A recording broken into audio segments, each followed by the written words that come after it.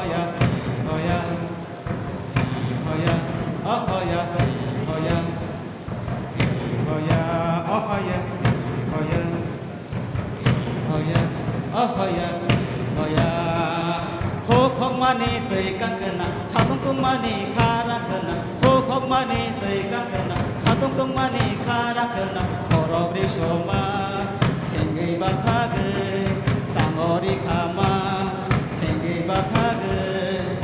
goreng ni tui kesa tui long ni tui kesa goreng ni tui kesa tui long ni tui kesa An mong soi da ni ngun takin lawen te u jadu leng lai nu phai di leng lai Ji rebe tan ko thariau jadu leng lai nu phai di leng lai nu phai di jadu leng lai nu Em sar thale wani hei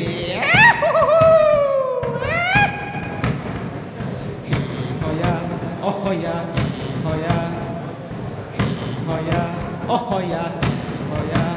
bu an tu do na ni oh hoya hoya hi an bu chi an na ani oh hoya hoya hoya oh hoya hoya hoya oh hoya hoya karo khaksa mai chi con tôi sẽ cái đi bay aro karo khaksa mai chi con tôi sẽ cái đi bay aro sa lo khang ke sa lo khang ke mưa sa mai ông phải này se sa lo khang ke sa lo khang ke mưa sa mai ông phải này se karo khaksa mai chi con tôi sẽ cái đi bay aro karo khaksa mai chi con tôi sẽ cái đi bay aro sa lo khang ke sa lo khang ke mưa sa mai ông phải này se sa lo khang ke sa lo khang ke mưa sa mai ông phải này se ô cái đi cái đi cái đi cái đi cái đi cái đi cái đi cái đi cái đi cái đi ô cái đi cái đi cái đi cái đi cái đi cái đi cái đi cái đi cái đi cái đi ô cái đi cái đi cái đi cái đi cái đi cái đi cái đi cái đi cái đi cái đi ô cái đi cái đi cái đi cái đi cái đi cái đi cái đi cái đi cái đi ô phải khô phải khô phải khô phải khô phải khô phải khô phải khô phải khô phải khô phải khô ô phải khô phải khô phải khô phải khô phải khô phải khô phải khô lai nai thok na phải khô ô phải khô phải khô phải khô phải khô phải khô phải khô phải khô phải khô phải khô phải khô ô hindi hindi hindi hindi hindi hindi hindi hindi hindi ô hindi hindi hindi hindi hindi hindi hindi hindi đâu rồi hambai cheni khak chang mo tha UBA association ni kisa bathak dar di kisa bathak gradi narok ni banta kisa yapai rohona muchungu cheni jubilee ni yapai cheni di konde yatsak sinai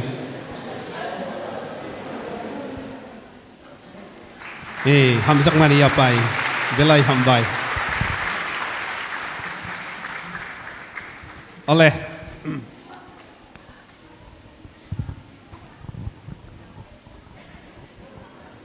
cầu sân tereu te mà sẽ chặt tắc anh nia tu na ya khom pui lian voi ni an do la eng tin nge khatiang khan non in puwa cha thei jok o ka tiril ru ni ro pui hle chini khak chang baptist mo tharuk no belai hambai norok no hambai runa kul pa ya malzai kan ngai thavele thunganga hei kan zai hi ati deu ngai ya hei kan pu ber phei chu aming lei thei to lo ni ti deu ngai chi hi ni lama wang hian mut te hi ti chuak dewa tu nang deu tek kha chu ni reng sela chu kan har deu tur hi nia ma se kan mal zai ho hi ti deu ngai chi hi ni ya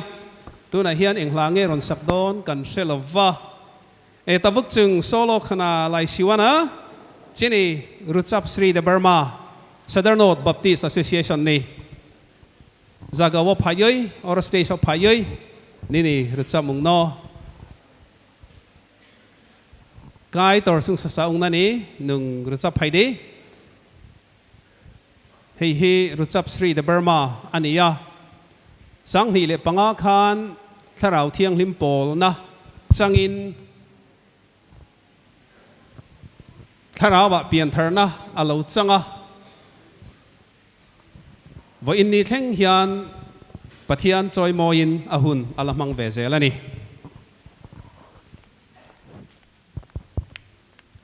Hambai Pulano Kristoni bising tejo to phaiman jak rokna no ani khane hamjak maya faro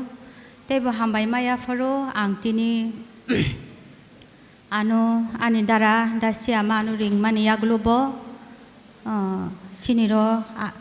ani dara songno bongni mokhang nuk phaimani bagai ani bokhatebo tongthogo ang resapnai okaitor nono hambai rebaya okaitor nono lobui rebaya lobui kulpaya lalpa lom thu ka soi seng love ti la arun sadon ani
Hatai kusugno nahanu ya nasib nai ba mur nini hamjang ma asu ko torma sana se ko tongo hamari sini dapawo Nini ya piriti thema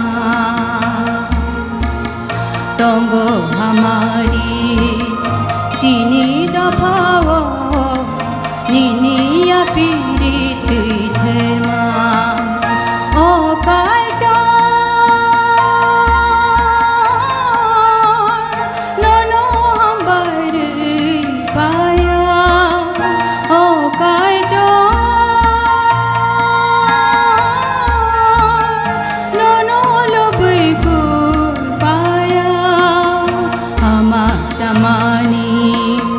Nini aroni nungri yasum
예수 보러 만나 하마사마니 니니 아로니네 능드 예수 보러 만나 능드 예수 보러 만나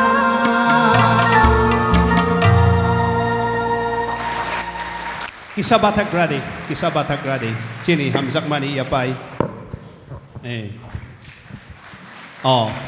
Hambai.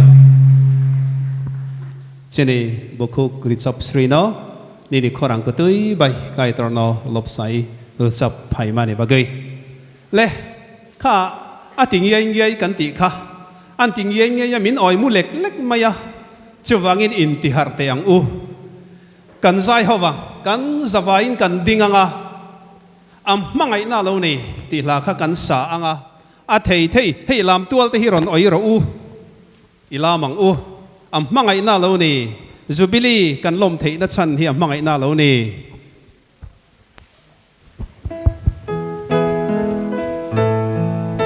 kan sa vai ngon lai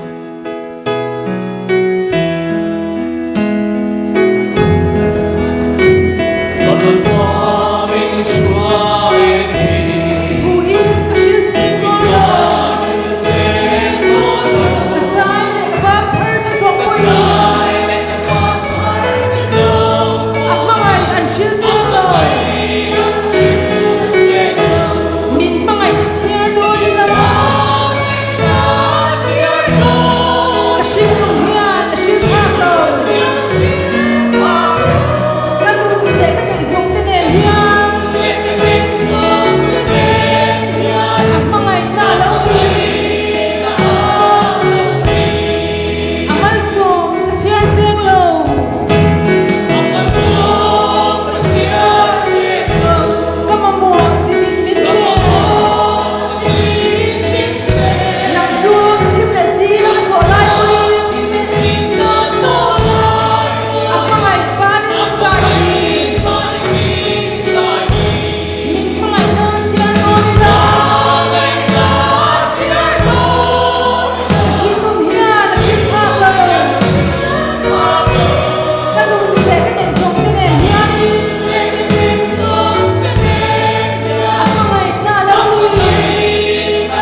Amen. Ituang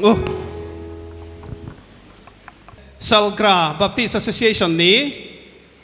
Rutsap Mung Bodol Group Song Chung Kandalay Nay. Zora Ruzabo.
Hambay.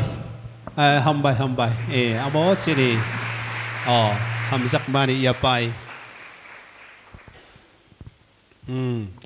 Sini Salgra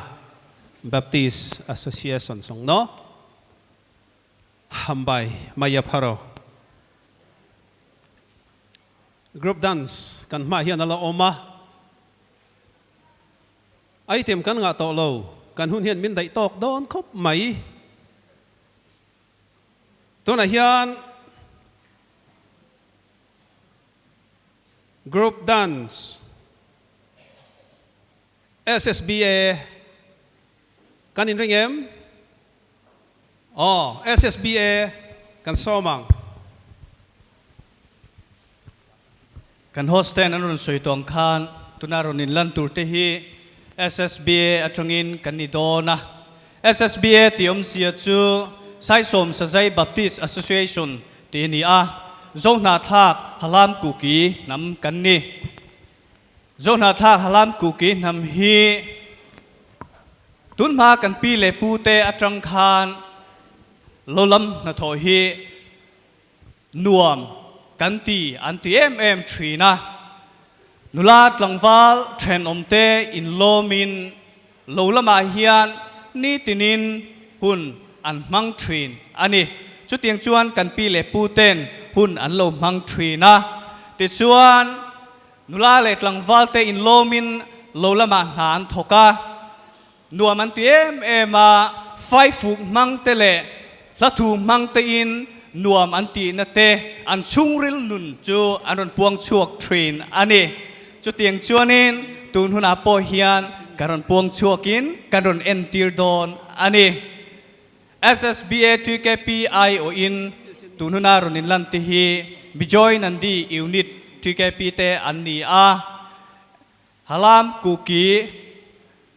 SSBA chunga hen halam kuki nam sang sang kan oma tun chuma kan ron en tir tur bi ke hi rem chan jok na wangin molsom cultural dance ti in tun huna hian kan ron en tir don ani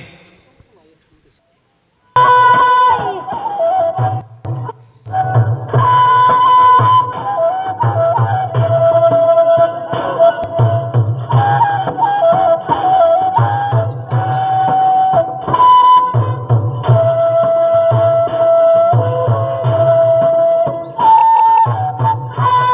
Mì Gõ để không bỏ lỡ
hurta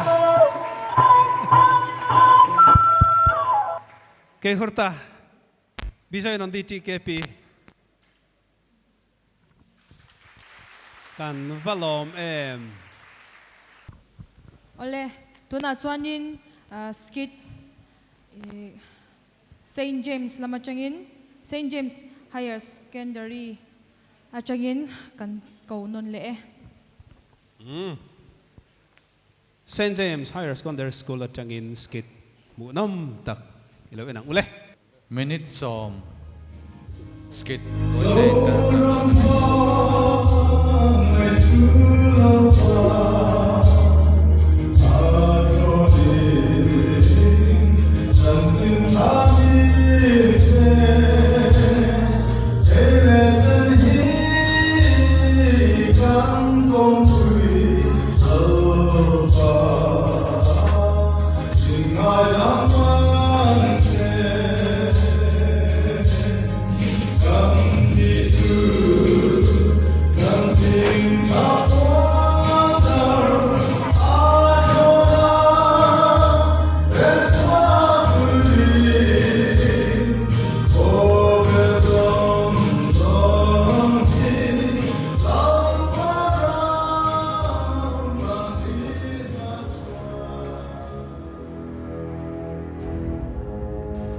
Dinga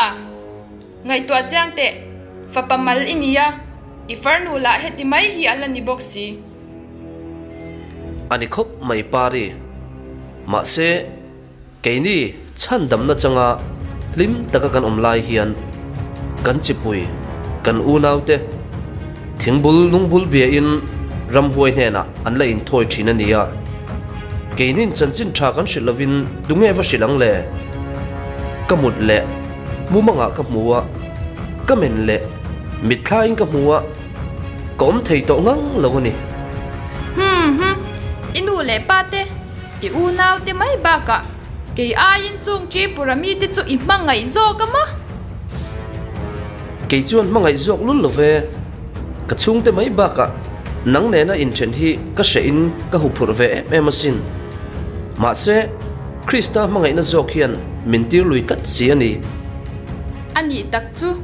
pasal kalau nei ani po in min dem big lo anyang chu ni e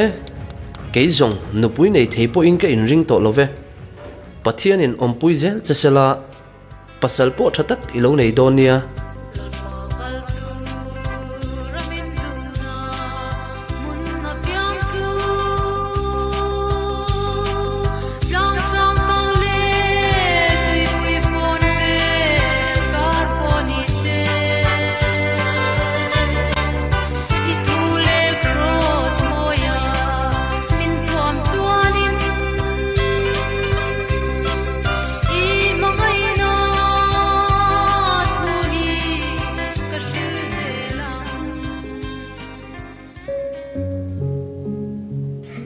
Dinga hei kala hunta keni inu le patale ifarnu te hi minon shring la angai to ero jong miron ngai to hau suang che khovela hian kanin hutolo ni po in tharau bo I chan chu tenen vanrama lom takin kanin mudon nia ni tinin kan lo trong trai pui don che a chuba ka dang ti sak the che kan nei don talo ni hi kenin kan mangai che ayana sadain pathian in mangai jok che a ni e kapa kanu mami kakalange min ngai to reng su kalau kir le talawani poin van rama kanin mukhom le dona lom mang tha u oi kalai ni chuan cross to yama sala van tharau thiang li min ruayang che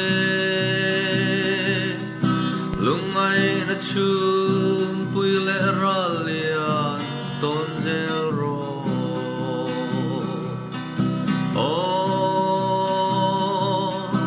ikaw nan tuang lam say ma se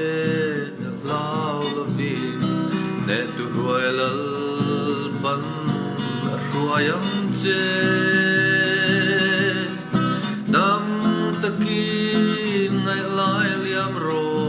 lalpa mal so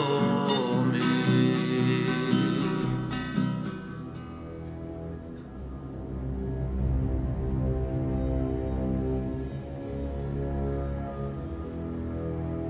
akhan bol zawa khom se gala thama nong te khuri tawai lut chang te wal ei kho kan khuri o thei tang om chang hi hani zau luka ohonga rubol nang khoi mak taw atiwal ha ata kha christian tawng ti ha rubol nang launin pathun atiwal jisu mo imo atiwal ha hamorang taw bu kang ati ha hang ka ta khum jot mo rubol lo i lo khimo bol ngai man thai sin rubol nin ngan i bor mo ai man ola kai te ho zau po ai ti zat taw ho yang knom ta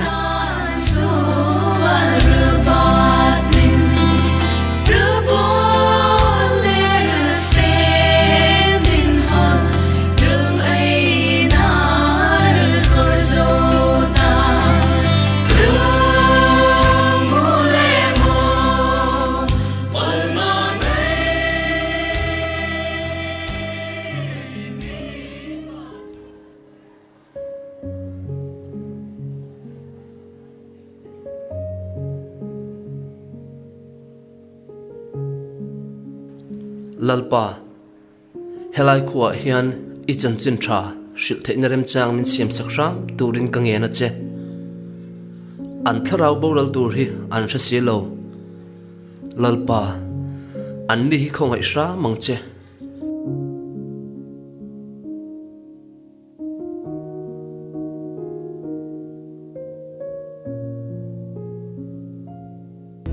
kapu in khuwa hian kalo theyangem atom ni cha ngtang ni ho mo hin ta kapu mizo kania khoshing le ram hoi tengam lo pathian chanchin tha ron shil tur chuin kalo kalani hi hang ta no mung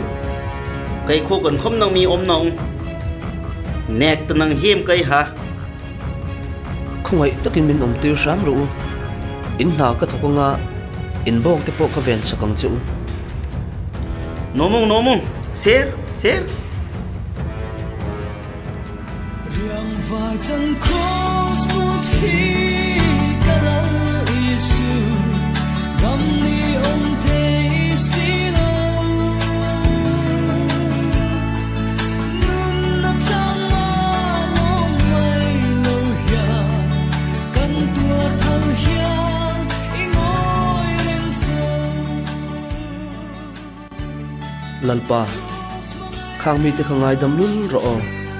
an thiat lo wang ani kha an thiat lo wang chu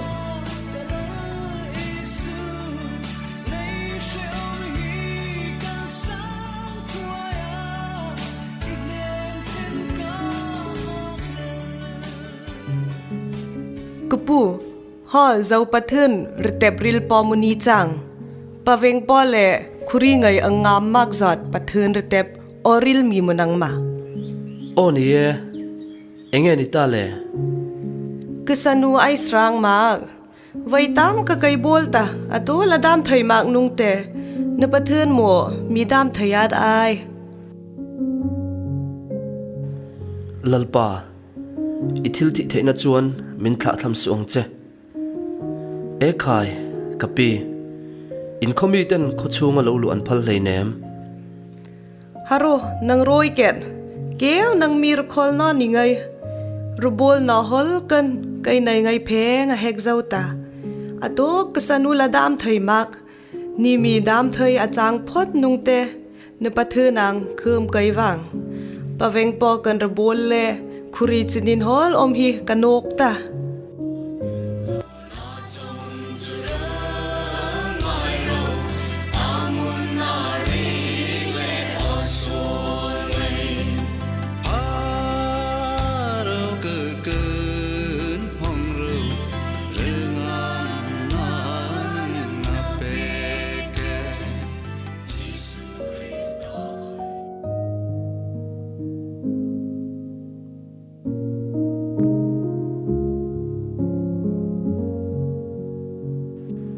lalpa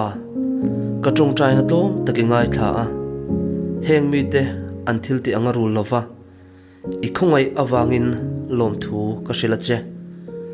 chandam na chanchin thachi an thin lunga tu ompo alo triak thua yanga do taka thang lenin alet som thumte alet som rukte chu aya tampo in alara chok nge yang ti ka ring tlat ani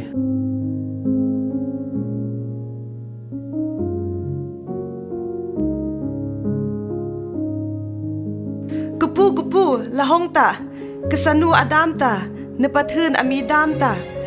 paweng pole khuri ngai angam magzat pathun retep hoyang kai nom ta wang ne pathun aina mi dam thai tinin kai hoi ta haro kai ina pathun ang khumang kai nom ta kai indong sungnin lalpa idin omna hi avaro putak em ring helin kalau jam man hiam thina ningai damang che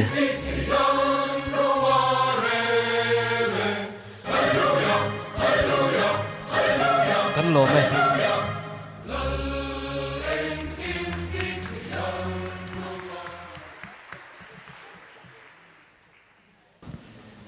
tuna chuanin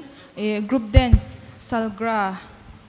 Baptist Association atangin kan som le kan hun hey mu nom ma tuna hian salgra kan so manga klemin kan hun hi hey kan per tam lawang dar khat ania salgra baptist association nor zorar zago bopai kha hinke chiri SNBA tiering zak de SNBA okay hambai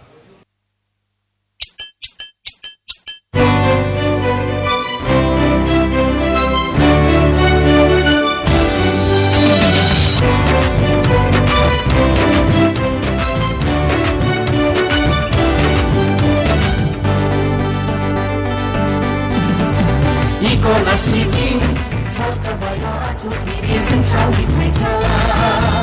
Betlayan ni buwan ako sa kabalito nila Dishula kulungan ni Pereka Dishula yasak mo ni Pereka Iko nasiging sa kabayo at upisin sa wikmika Betlayan ni buwan ako sa kabalito nila Dishula kulungan ni Pereka Noya satani peleka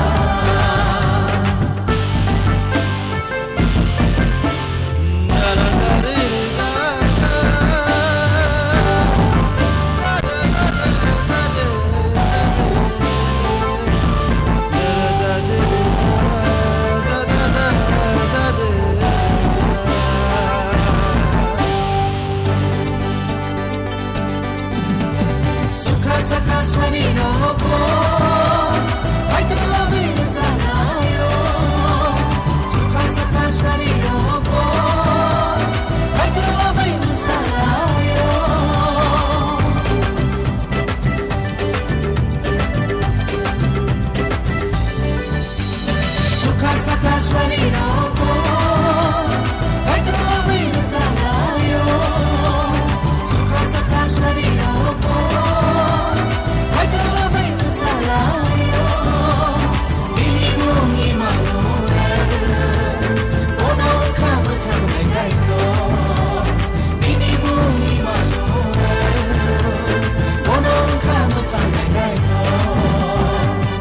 Nasiging sal kabayo at utirisin sa wikmika Bethlehem ni buwan ako sa kabayo nila Dishuna kulungan ni Pereka Dishuna yasakan ni Pereka Iko nasiging sal kabayo at utirisin sa wikmika Bethlehem ni buwan ako sa kabayo nila Dishuna kulungan ni Pereka Dishuna yasakan ni Pereka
hambay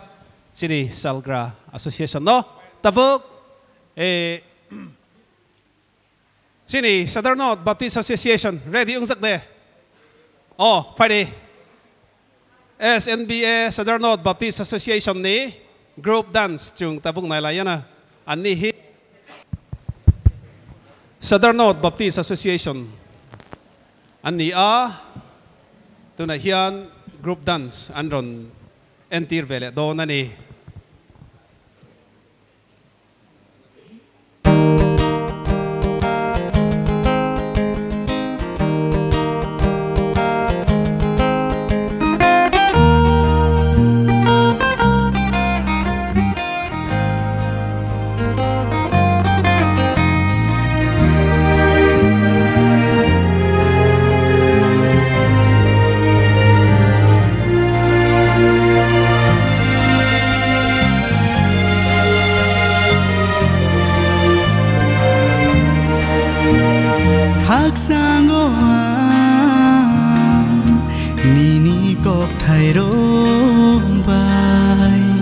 Jisuru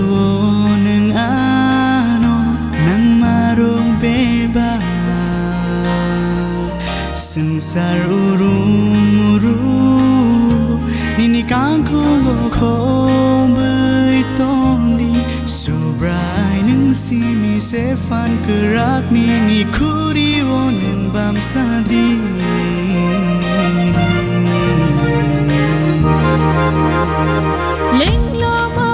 Rang ma man shu go kai tor ni ni ko ro khao na phayo su brai ham bai ning ano ham sak ma bai shai na kha ning ano siling hana ni ni ko thayo khatung tong ma no muna kwan shuk ma ra bo su sa khang bai ya jisu ning ano sakang ham sak nai nang se sing no bước thay thay đơn ai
Langmani pohor tu bunayani kaitor nini mung debago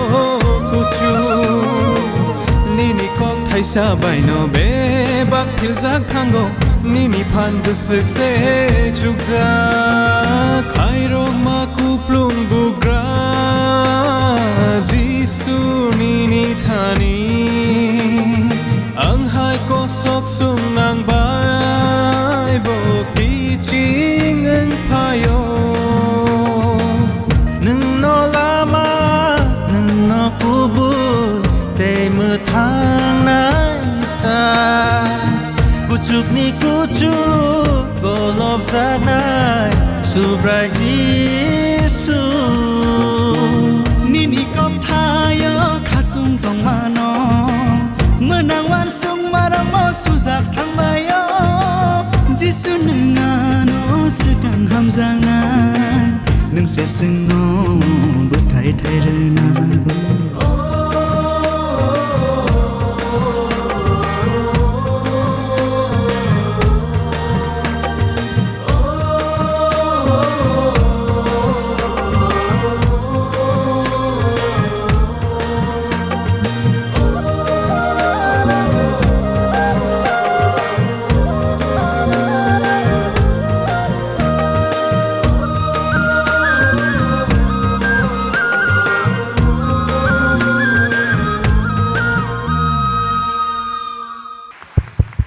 Hambai chini Southern North Baptist Association rokno asuk nai thok khemu samung chungno phunu phaimani bagui asuk haksalma ni phayui belai hambai ole tuna chuanin kan hun top lam kan lo nei don to anga e kan la top na atan lali swaming ifakang u ti kha khwang ni akan sa thei ni chuanin i acha anga ma se arem san lo chuan apoi chuang lawa e chuanin i hemila kan sakzo no a hianin kan AGS pu siwan lal tika i top na tongchai min man sak turin kan somang Hãy subscribe cho kênh Ghiền Mì Gõ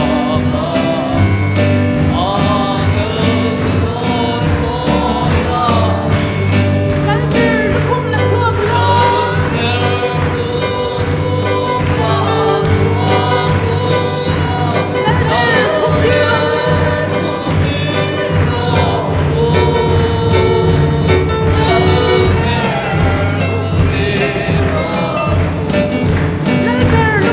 bỏ lỡ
Sakatwa somsari pakhat khan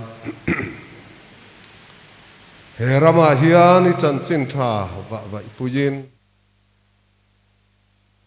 sa kalto te mi engamoza tan oma chuta tangchuan vo in thlengin meimit lovin I chanchin tha puang darin Mizoram Baptist ko fran ilam manawangin inne na lom thu kan thrila che kan unaw te nam sang tilaya kan rongbol pui tele I minga wanga Isua kebula kan truai te awang po in lom thu kan thrila che he zubili kan lom chung hian nang ma chau chu kan lalber le kan choi moi tur lo ni fola mi khring lam dana kan